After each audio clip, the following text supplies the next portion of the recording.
Ever wonder how you can even begin to understand a government system that's managing tens of thousands of people?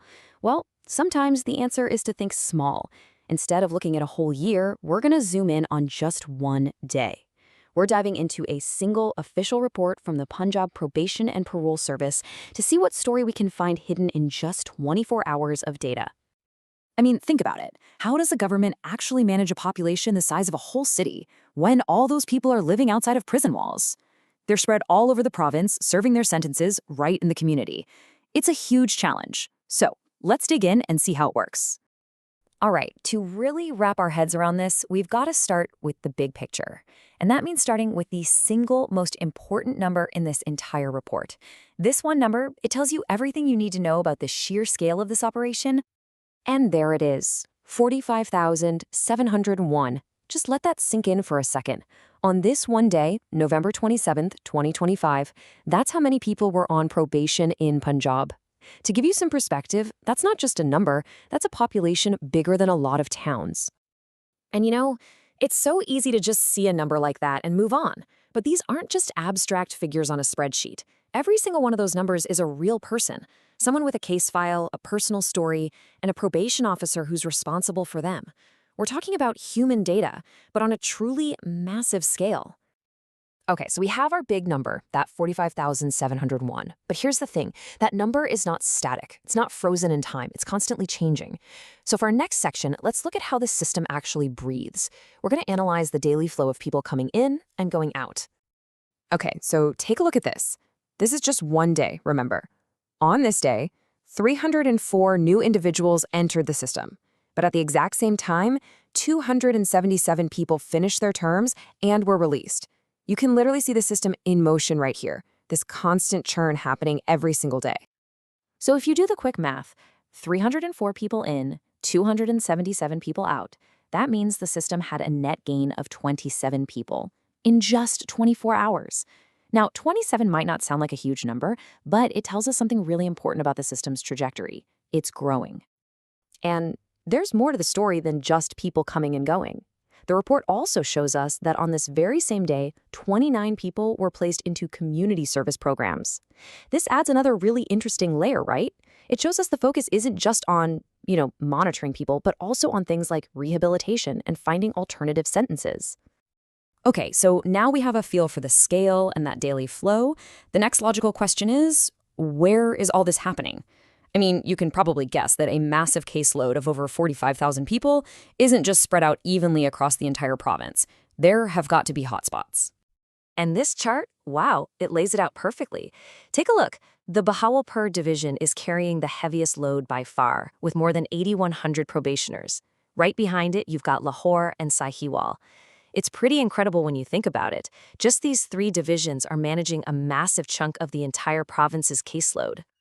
So you might be tempted to think, okay, the places with the most total cases must be the busiest every day. It makes sense, right? But is that actually true?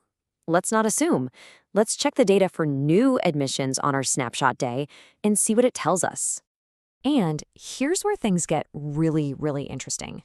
On this particular day, Sahiwal actually had the most new people coming in, followed by Multan, and Bahawalpur, the one with the biggest total caseload, it was only third for new intakes. And get this, Lahore, the second biggest division overall, isn't even in the top 3 for daily activity. Not what you'd expect, is it? So what this tells us is pretty important. There was a real difference between the size of the caseload and the day-to-day tempo of the work. You might have some regions with a huge but kind of stable population of long-term cases, while other places are dealing with a much higher daily churn of people coming in and out. All right, so we've looked at the whole province, and we've looked at the big regional divisions. Now it's time to zoom in one more time. Let's drill down to the final level and see what these huge numbers actually look like on the ground, in the districts. Now, to keep from getting totally lost in the data, we're just going to focus on our number one hotspot, the Bahawalpur division. Just to remind you, this one region is supervising over 8,000 people. So how does that actually break down inside the division? This table, as simple as it looks, tells a really powerful story.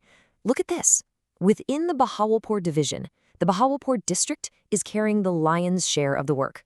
almost 5,200 probationers. The other two districts, Bahawalnagar and Mahimyar Khan, have much smaller caseloads, though they're still pretty big. This is fascinating.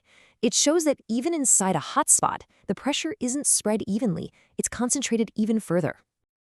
So, think about the journey we just took. We went from one massive province-wide number all the way down to the district level. So after all that, what have we actually learned? Let's pull it all together and recap the story that this single day's report has told us. Okay, first, the sheer scale of it all. Managing a population of over 45,000 people is just a monumental task, no two ways about it. Second, the flow. This isn't some static pool of people. It's a dynamic system that's in constant motion every single day. Third, the concentration. We saw that the workload is definitely not spread out evenly. A few key divisions, like Bahawalpur and Lahore, are handling a huge part of the caseload. And finally, the complexity. The busiest places overall aren't necessarily the busiest on any given day, which shows us that there are all these different kinds of pressures on the system. And remember, every single one of these insights, the scale, the flow, the concentration, all of it, we got all of that from looking at just one 24-hour period. That really is the power of taking a daily snapshot. And that brings us to one final thought to leave you with. If we were able to learn all of this just from looking at one single day, just imagine. Imagine the trends, the patterns, the challenges, and even the successes we could uncover if we analyzed the data from an entire year. What kind of story would that tell us?